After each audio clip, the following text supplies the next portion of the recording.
பாட புத்தகங்களை தாண்டி படிப்பை நேசிக்க கற்றுக்கொள்ள வேண்டும். நீ நூலகத்திற்கு போ. நாம் எவ்வளவு பெரிய முட்டாள்கள் என்பதை இங்குள்ள புத்தகங்கள் சொல்லும். அவற்றை படிப்பதன் மூலம் மட்டுமே நீ உன்னுடைய அறிவை வளர்த்துக் கொள்ள முடியும். நீ வாழ்க்கையிலே எப்படி ஜெயிக்க வேண்டும் என்பதற்காக படிக்காமல் இருப்பதை விட பிறக்காமல் இருப்பதே மேல். பெற்ற பிள்ளை கைவிட்டாலும் கற்ற கல்வி கைவிடாது. பணத்தை அளவுகோலாக வைத்துத்தான் அந்த பணம் முறையான வழியிலே வேண்டும் என்றால் அதற்கு கல்வி வேண்டும். கரும் பலகைகளையும் 4 சுவர்களுக்குள் சொல்லித்தரப்படுகின்ற பாடங்களையும் தாண்டி, பாட புத்தகங்களை தாண்டி படிப்பை நேசிக்க கற்றுக்கொள்ள வேண்டும். மதிப்பெண்களை தாண்டி புத்தகங்களை நேசிக்க கற்றுக்கொள்ள வேண்டும். அற்புதமான நூலகம் இங்கே இருக்கின்றது. நீ நூலகத்திற்கு போ. நாம் எவ்வளவு பெரிய முட்டாள்கள் என்பதை இங்குள்ள புத்தகங்கள் சொல்லும். கருத்துலக பெரியவர்களின் கனமான சிந்தனைகள் புத்தகங்களிலே கொட்டி கிடக்கின்றன. அவற்றை படிப்பதன் மூலம் மட்டுமே நீ உன்னுடைய அறிவை வளர்த்துக் கொள்ள முடியும். தன்னை அறிந்து கொள்வது எப்படி? இந்த இடத்திலே நீங்கள் படிக்கின்ற பாடத்திலே அதிக மதிப்பெண் பெற்று எப்படி வேலை பெறுவது என்பதை இங்குள்ள ஆசிரியர் பெருமக்கள் சொல்லித் தருவார்கள். நீ வாழ்க்கையிலே எப்படி ஜெயிக்க வேண்டும் என்பதற்காக பேசுவதற்காக என்னை அழைத்திருக்கிறார்கள். சிந்தித்து பாருங்கள். தன்னை அறிந்து கொள்வது எப்படி? மனிதர்களை புரிந்து கொள்வது எப்படி? உலகத்தை தெரிந்து கொள்வது எப்படி? வாழ்க்கையை ஜெயிப்பது எப்படி? போராட கற்றுக்கொள்வது எப்படி? தோல்வியில் துவண்டு விடாமல் இருப்பது எப்படி? வெற்றியில் வீழ்ந்து விடாமல் இருப்பது எப்படி? அத்துணையையும் உங்களுக்கு இந்த புத்தகங்கள் கற்றுத்தரும். இந்த உண்மையை நாம் உணர்வதே இல்லை. இந்த உணராத காரணத்தினால் இந்த கல்வியை எப்படி நாம் அறிவை வளர்த்துக் கொள்கின்ற ஆயுதமாக மாற்ற வேண்டும் அறியாமலே நிறைய பேர் இருந்து விடுகிறோம். சிந்தித்து பாருங்கள். படிக்காமல் இங்கு சொன்னார்களே, இந்த உலகையே மாற்றக்கூடிய ஒரு ஆயுதம் உண்டு. அந்த ஆயுதத்தினுடைய பெயர் கல்வி என்று முதல்வர் பேசும்போது ஆங்கிலத்திலே குறிப்பிட்டார். படிக்காமல் இருப்பதை விட பிறக்காமல் இருப்பதே மேல் என்கிறான் பேரறிஞன் பிளேட்டோ. பெற்ற பிள்ளை கைவிட்டாலும் கற்ற கல்வி கைவிடாது மகாத்மா காந்தி. தீயொழுக்கத்தை அகற்றி நல்லொழுக்கத்தை பயிற்றுவிக்காத கல்வி கல்வியே அல்ல என்கிறார் விவேகானந்தர். அத்தனை பேரும் ஏன் படி படி என்று சொல்லுகிறார்கள்? அறியாமை என்பது வெட்கப்பட வேண்டிய ஒன்று. அறிந்து கொள்ளவே விருப்பம் இல்லாமை என்பது அதனை விட வெட்கக்கேடு என்கிறான் பெஞ்சமின் பிராங்க்லின். அறியாமையை அகற்றுவது எது? அறிவு. அந்த அறிவை எங்கிருந்து பெற முடியும்? புத்தகங்களிலிருந்து மட்டுமே பெற முடியும் நண்பர்களே. அதனால்தான் நஞ்சு கொடுக்கப்படும் நேரம் வரை படித்துக் கொண்டிருந்தான் சாக்ரட்டிஸ். தூக்கு கயிற்றை முத்தமிடும் வரை படித்துக் கொண்டிருந்தான் உமர் முக்தார். தூக்கு மேடைக்கு அழைத்து செல்லும் வரை படித்துக் கொண்டிருந்தான் பகத்சிங். படிக்கின்ற இடம் கூட படிப்பகத்திற்கு அருகாமையில் படுக்கின்ற இடம் வேண்டும் என்று கேட்டார் அம்பேத்கர். இத்துணை பேரும் மாற்றி மாற்றி இப்படி படிப்பை பற்றியே சொல்லி இருக்கிறார்களே. இந்த படிப்பு என்ன செய்யும்? பிக்காசோவினுடைய ஓவியத்தை விட, பீத்தோவனினுடைய இசையை விட, ஹியூகோவினுடைய ஒரு வாக்கியம், கதையினுடைய ஒரு கடைச்சொல், கம்பனினுடைய ஒரு செய்யுள், பாரதியினுடைய ஒரு பாட்டு, கண்ணதாசனினுடைய ஒரு வரி உங்களுடைய வாழ்க்கையே புரட்டி போட்டுவிடும். உங்களுக்கு தெரியுமா? இந்த உலகத்தில் பெரிய சாதனைகள் அத்துணையும் இளமையின் சாதனைகளே.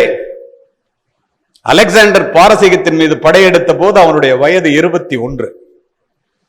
ஜான்சி ராணி வாளெடுத்து குதிரையிலே ஏறி சுதந்திரத்திற்காக போரிட புறப்பட்ட போது அவளுடைய வயது 19. கவிஞர் ஷெல்லி உலக புகழ் பெற்ற கவிதையை எழுதிய போது அவருடைய வயது 20. நியூட்டன் புவியீர்ப்பு விசையை கண்டுபிடித்த போது அவனுடைய வயது 21. சொல்லிக்கொண்டே போகலாம். அத்துணையும் இளமையின் சாதனைகளே. நாம் அந்த வயதிலே என்ன செய்ய போகிறோம்? இதுதான் உங்கள் முன் இருக்கின்ற கேள்வி. நாமும் அப்படி சாதனையாளர்களாக மாறுவதற்கு நம் கையிலே இப்போது இருக்கின்ற ஒற்றை ஆயுதம் என்ன? கல்வி. ஏன்? Education brings you job. Job brings you money. Money buys you wealth. Wealth brings you asset. Asset brings you financial freedom. There is no free lunch in the world. நம்முடைய பொது புத்தியிலே பணம் அதிகமாக வைத்திருப்பவர்கள் அத்துணை பேரும் அயோக்கியர்கள் என்று சில அரசியல்வாதிகளை பார்த்து நாம் மனதிலே பதித்துக் கொண்டு விட்டோம். அப்படி அல்ல. நான் உலகம் முழுவதும் சென்று உரையாற்றுபவன். வெளிநாடுகளிலே முறையாக உழைத்த அறிவை உபயோகித்து எத்துணை கோடிகளுக்கு சொந்தக்காரர்களாக எப்படிப்பட்ட வாழ்க்கையை வாழ்கிறார்கள் என்று பார்த்தால் நீங்கள் அதிசயித்து போவீர்கள். அத்துணைக்கும் ஆரம்பமாக இருப்பது கல்வி ஒன்றுதான். சிவநாடாராக இருக்கட்டும், சுந்தர் பிச்சையாக இருக்கட்டும், சத்யா நாதல்லாவாக இருக்கட்டும், மார்க் ஜூக்கம்பெர்காக இருக்கட்டும், Facebook CEO, Amazon CEO, Jeff Bezos, யாராக இருக்கட்டும், இதில் பலரை நான் நேரடியாக பார்த்தவன். அத்தனை பேருக்கும் அடிப்படையாக இருந்தது கல்விதான். தெரியுமா உங்களுக்கு? அப்படி என்றால் இந்த பணம் வேண்டும், அது முறையான வழியிலே சம்பாதித்ததாக இருக்க வேண்டும். ஏன் பணம் வேணும்? ஒரு அறிவுபூர்வமான ஒரு கல்லூரியிலே நான் உரை நிகழ்த்துகின்றேன், அதனால் இதனை சொல்லுகின்றேன். Money is the medium by which your earthly success is measured. தெரியுமா உங்களுக்கு? பணத்தை அளவுகோலாக வைத்துத்தான் நீங்கள் வாழ்க்கையிலே வெற்றி பெற்றவர்களா தோல்வி அடைந்தவர்களா என்பதை இந்த உலகமே இன்று வரை தீர்மானித்துக் கொண்டிருக்கிறது. உங்களுக்கு ஆச்சரியமாக இருக்கும். அந்த பணம் முறையான வழியிலே வேண்டும் என்றால் அதற்கு கல்வி வேண்டும். அதற்காகத்தான் இதனை சொல்லுகிறேன். Money is plentiful for those who knows the simple laws which governs its acquisition. பணத்தை குவிப்பதற்குரிய சிறிய சிறிய தந்திரங்களை தெரிந்து வைத்திருப்பவர்களிடம் பணம் குவிகிறது. உங்களுக்கு ஆச்சரியமா இருக்கும். பணத்தை பத்தி கல்வி சாலையில பேசுறேன்னு யோசித்து பாருங்கள். எல்லோருடைய அடிப்படை தேவை எதுவாக இருக்கிறது? பணம் இல்லாத ஏழையினுடைய காலை பொழுது மிகவும் கொடூரமானது நண்பர்களே. நான் எல்லாம் அதை அனுபவித்தவன். கொடிது கொடிது வறுமை கொடிது, அதனினும் கொடிது இளமையில் வறுமை. இந்த இடத்தில் நான் இதை சொல்லுவதற்கு காரணம் என்ன தெரியுமா? உங்களை போல +2 முடிச்சுட்டு இப்ப ஃபர்ஸ்ட் இயர் வந்து சேர்ந்திருக்கீங்களே, அப்பெல்லாம் SSLC, நான் சொல்றது 50 ஆண்டுகளுக்கு முன்னால் 300 ரூபாய் பணத்தை எடுத்துக்கொண்டு என்னுடைய ஏழை தந்தை இந்த சென்ட் ஜோசப் கல்லூரியிலே சேர்ப்பதற்காக என்னை அழைத்து வந்தார்கள். மார்க்க பார்த்தோன்னா அட்மிஷன் தர்றேன்ட்டாங்க. ஃபீஸ் எவ்வளவுன்னு கேட்டாங்க. எங்க அப்பா 320 ரூபான்னு சொன்னாங்க. எங்க அப்பா வச்சிருந்ததே 300 ரூபா. எந்த ஊர்றான்னு கேட்டார். ரெக்டர் ஒருத்தர் பக்கத்தில் உட்கார்ந்தார், என்றும் இருக்கின்றார், 100 வயசு. அவர் சொன்னார், தஞ்சாவூர்ல இருந்து எப்படா இங்க வந்து படிப்ப? இது ரொம்ப கஷ்டமான காலேஜ், அப்துல் கலாம் எல்லாம் படிச்ச கல்லூரி, நீ ஹாஸ்டல்ல தங்குறதா இருந்தா உனக்கு சீட் தரேன். ஹாஸ்டலுக்கு எவ்வளவுன்னு எங்க அப்பா கேட்டாங்க. 30 ரூபா ஒரு மாசத்துக்கு. இப்பெல்லாம் உங்களை 150 பேர் அந்த கல்லூரி வந்து காசே இல்லாம படிக்க வைக்கிறத பார்த்து எனக்கு ஆச்சரியப்பட்டேன். அருமை மாணவ செல்வங்களே, அதை கொடுப்பதற்கு என் தந்தையால் முடியாது என்ற காரணத்தினால் இந்த காலேஜ் வேண்டாப்பா, மன்னர் சரபோஜி அரசர் கல்லூரின்னு தஞ்சாவூர்ல இருக்கு, அதுல போய் சேர்ந்தா 320 ரூபாய் ஸ்காலர்ஷிப் கவர்மெண்ட் தரும், அதுல படிக்கலாம், தம்பி தங்கைகளையும் படிக்க வைக்கலாம், வாருங்கள் என்று அந்த மரங்கள் அடர்ந்த சென்ட் ஜோசப் கல்லூரியை பார்த்து கொண்டு கண்ணிலே நீருடன் வெளியேறியவன். நடந்தது என்ன தெரியுமா? எங்க அம்மாட்ட போய் அழுதேன்.